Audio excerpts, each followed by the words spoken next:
Hi, my name is Megan Kondrachuk. I'm an attorney at the Law Office of Sean Kendall, and I'm going to go over the VA medical records release authorization forms today.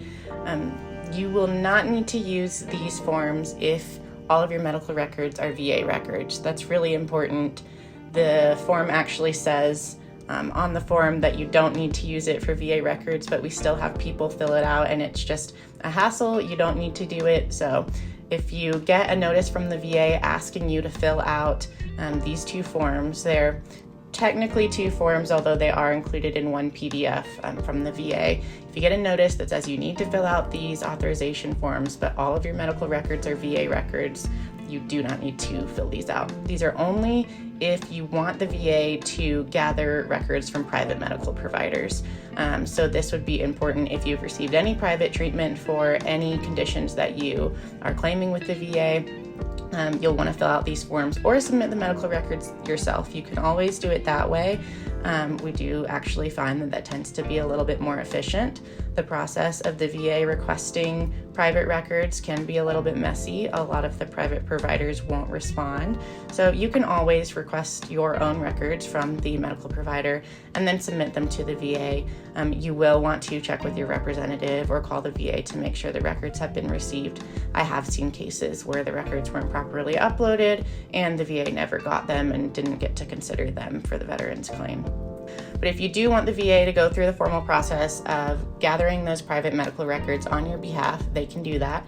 You just need to fill out these forms and submit them to the VA. I'm including the PDF here that you will need to fill out. It's two forms within one PDF.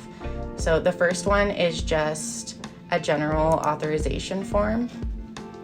And on this form, you will see it's just your basic info that you have to fill out. And then on the second page, you can limit your consent if there's something that the medical provider is not allowed to release, and then you will sign, put your name, and if you're not the veteran, if you're filing a claim on the veteran's behalf, if you have like a power of attorney, you would put that in the space below. So the first form is really simple. The second form, and then we have this page that lets you know where you should send this form.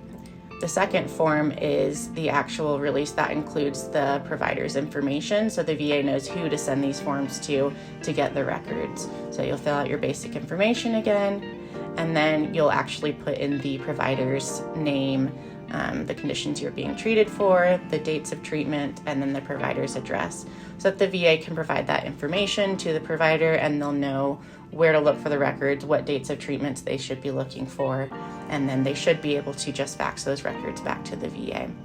So it's pretty straightforward.